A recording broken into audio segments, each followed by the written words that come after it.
Hello, my dear students. Today we will talk about anger management. Very, very important topic and very, very meaningful requirement in our day-to-day life.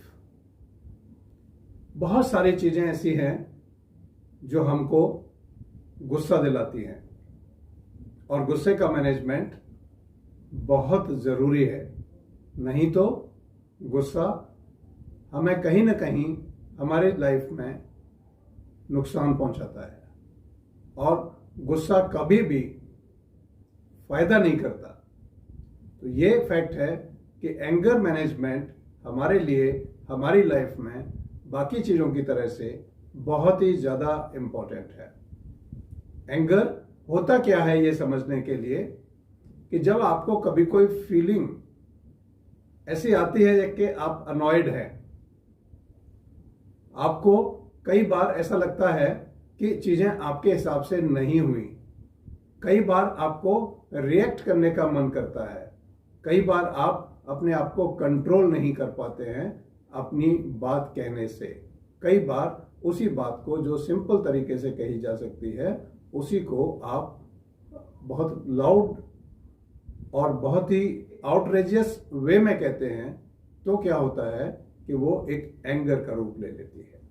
हालांकि anger या गुस्सा completely natural है,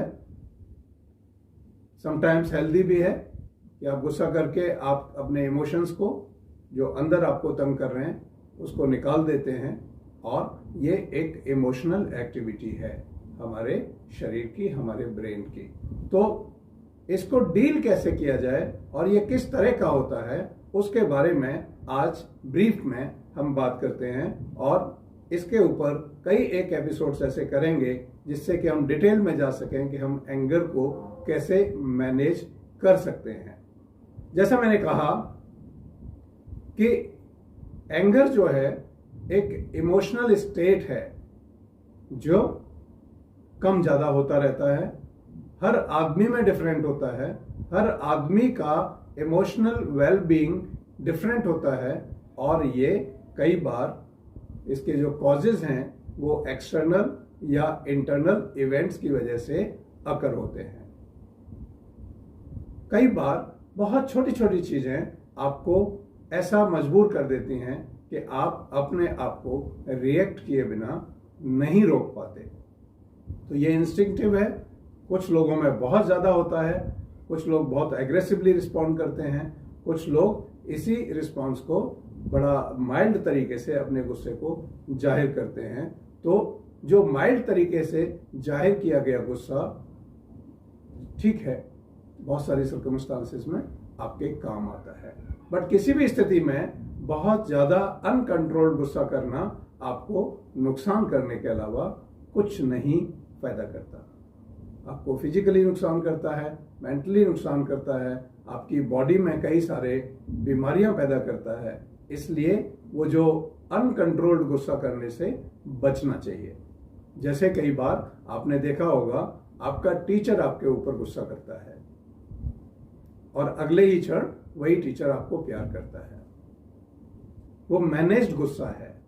mummy papa कई बार आपके ऊपर गुस्सा करते हैं और गुस्सा करने के बाद अपना रिस्पॉन्स देने के बाद आपके किसी भी बिहेवियर के अगेंस्ट वो काम डाउन हो जाते हैं और फिर आपसे एक नॉर्मल तरीके से बात करने लगते हैं। तो ये माँ बाप से और टीचर से आप सीख सकते हैं कि कई बार हम गुस्सा मैनेज्ड करते हैं, एंगर को मैनेज करके रिफ्लेक्ट करते हैं, एक्सप्रेस करते हैं।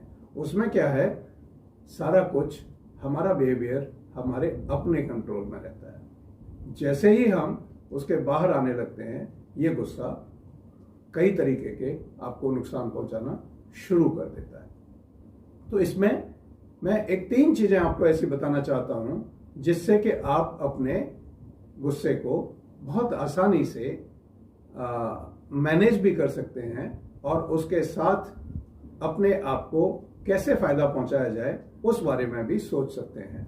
जैसे पहली चीज है कि यदि आपका गुस्सा आ रहा है तो जैसे मैंने अभी कहा कि आपको उस गुस्से को दबाना नहीं है, बता तो देना है अपना डिस्प्लेजर शो तो कर देना है, मगर वो मैनेज्ड वे में। ऐसा ना हो कि हम अपना आपा खो दें और गुस्से में अपने आप को एक्सप्रेस करें। तो जो एक्सप्रेशन ऑफ एंगर है वो रिएक्शन के बजाय रिस्पॉन्स के थ्रू होना चाहिए। दूसरी स्थिति आती है कि हमको गुस्सा आता है मगर हम उसको सप्रेस कर लेते हैं, अंदर ही अंदर गुस्से को पी जाना कहते हैं, वो भी आपको नुकसान करता है। इसका मतलब ओवर एक्सप्रेशन भी आपको नुकसान कर रहा है और सप्रेशन भी आपको नुकसान कर रहा है। क्या करना है? सप्रेस नहीं करना है, उसको रीडायरेक्ट कर देना है, किसी और फॉर्म में उसको रिस्पॉन्ड कर देना है। जैसे फॉर एग्जाम्पल मम्मी पापा ने आपको कुछ बोला और आपको वो ठीक नहीं लगा, तो आप क्या कर सकते हैं?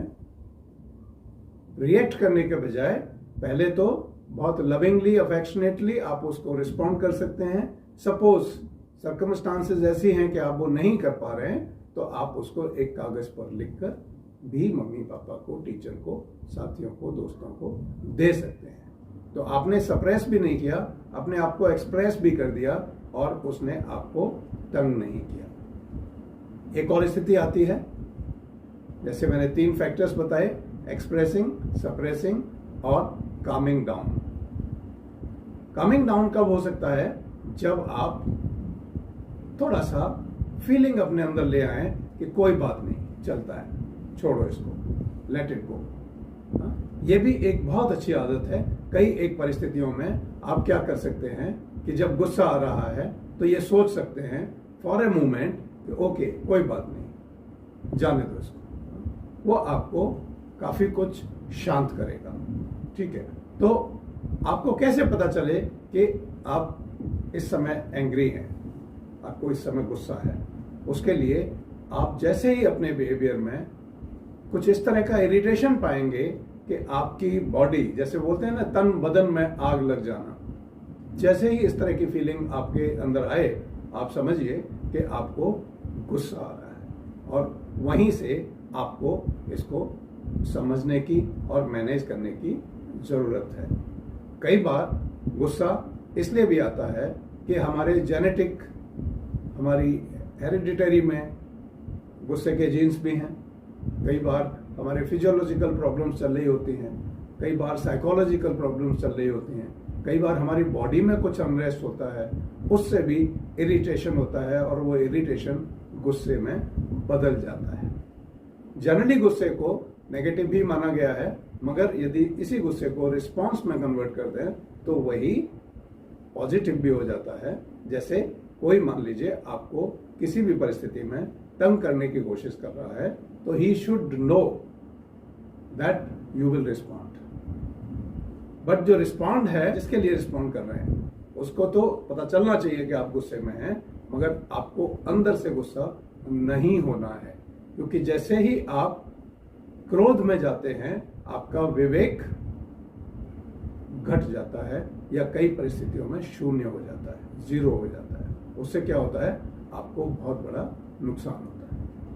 तो जो भी करना है रिलैक्स्ड मैनर में करना है, प्लान्ड मैनर में करना है, अपने आप एंगर आपके कंट्रोल में आ जाता है। और कुछ सिंपल वेज आप ट्राई कर सकते हैं। जैसे हमने 3 इडियट मूवी में देखा था, वो बोलता था all is well, all is well, all is well. ये भी एक तरीका हो सकता है, जब गुस्सा आए तो कुछ भी, कोई भी एक्टिविटी कर सकते हैं, सेम को कर सकते हैं, या अंदर अंदर कुछ 2 4 6 चीजें काउंट कर सकते हैं, या कुछ डीप ब्रीथ कर सकते हैं, या जो वर्ड आपको दिमाग में आता है, जैसे let me be calm, let me take it easy, let me take deep breath, इस तरह की कुछ चीजें आप जैसे ही गुस्सा आने लगे अपने मन में रिपीट करके कर सकते हैं। दूसरी एक चीज और कर सकते हैं, जिसमें कि आप एक इमेजिनेशन में जा सकते हैं।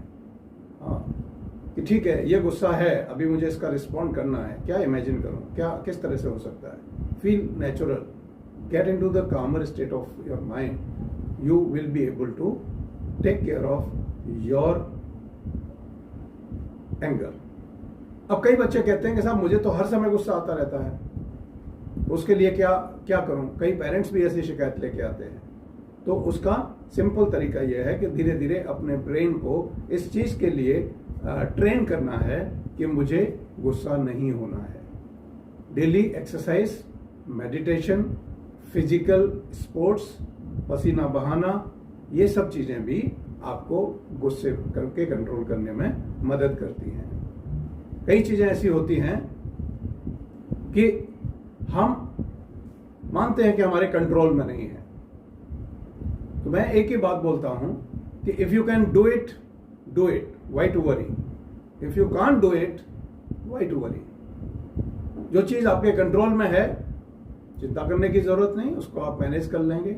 जो चीज आपके कंट्रोल में है ही नहीं, उसके लिए चिंता और गुस्सा करने का क्या मतलब है?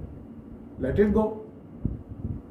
तो जब आप लाइफ में इस तरह के एटीट्यूड डेवलप करने लगते हैं तो आपका एंगर मैनेजमेंट बेटर होने लगता है। इसी में आप थोड़ा सा एक दो चीजें अपनी ऐसी जोड़ सकते हैं कि जब आपको गुस्सा आ रहा है, आप कोई प्रॉब्लम सॉल्विंग मोड में चले जाइए। आदत डालिए अपने आप को कि मेरे सामने जो भी प्रॉब्लम आएगी उसको मैं सॉल्व करूंगा। समाधान ढूंढने वाले बनिए, समस्या का पार्ट मत बनिए। कम्युनिकेट करिए, प्रॉपर तरीके से कम्युनिकेट करिए। बहुत ही प्लेजेंट तरीके से भी गुस्से को डील किया जा सकता है। और सबसे अच्छा मेरे हिसाब से जो तरीका होता है गुस्से को डील करने का, वो है मस्ती मजाक। जब आपको गुस्सा आ रहा हो और उस गुस्से पर रिस्पॉन्ड करना हो, उसको आप ह्यूमरस वे में कर दें, थोड़ा सा व्यंग्यात्मक तरीके से कर दें, तो आपके गुस्से का बहुत ज्यादा इम्पैक्ट आपके ऊपर नहीं आएगा, सामने वाले को भले ही समझ में आ जाए। इसमें जब आपको गुस्सा आ रहा होता है तो रिएक्ट करने के बजाय रिएक्शन क्या होता है? इमीडिएट होता है, स्पर ऑफ मूवमेंट पे होता है। आप थोड़ा सा टाइम लीजिए, थोड़ा सोचिए, थोड़ा सा बीच में अपने आप को कहीं उलझा दीजिए, ऑल इज वेल या 1 2 3 4 5 या कोई डीप ब्रीथ या कहीं भी दूसरी जगह दिमाग ले जाके आपने उस क्षण को अवॉइड कर दिया, तो क्या हुआ कि आप रिएक्शन के बजाय रिस्पॉन्स मोड में आ गए। और रिस्पॉन्स मोड में आप जो गुस्सा करेंगे वो एटलीस्ट आपको नुकसान नहीं पहुंचाएगा। ऐसी परिस्थितियों को भी अवॉइड करें जो आपको गुस्सा करती हैं, जो आपको इरिटेट करती हैं। ऐसे लोगों के साथ रहना बंद करें जो आपको इरिटेट करते हैं, और ऐसे ऑल्टरनेटिव्स, ऐसे विकल्प अपनी लाइफ में ढूंढें जो आपको पीसफुल रखते हैं। और उसके बाद भी यदि आप नहीं कर पाते, आपको लगता है कि नहीं मैं मेरा गुस्से को कंट्रोल नहीं कर सकता, आप हमसे मिलिए, हमारे एक्सपर्ट से मिलिए, टीचर से मिलिए, पेरेंट्स से बात कीजिए, काउंसलिंग लीजिए। आपका गुस्सा अपने आप लाइफ में मैनेज हो जाएगा। और दोस्तों, जो गुस्से को मैनेज कर लेगा वो लाइफ को मैनेज कर लेगा, क्योंकि गुस्सा हमेशा आपको नुकसान पहुंचाता है। आपको अपने आप को अच्छा साबित करने के लिए सिर्फ रिस्पॉन्स का सहारा लेना है, एंगर मैनेजमेंट का सहारा लेना है। आप पाएंगे कि इन टोटलिटी आपकी पर्सनैलिटी डेली बेसिस पर बेटर होती चली जाएगी और आप खुद को एंजॉय करते चले जाएंगे। आपको क्या करना है? Have trust in yourself, faith in yourself. कोई परिस्थिति आती भी है तो tell yourself, yes, I can deal with it. No worries. This is nothing big.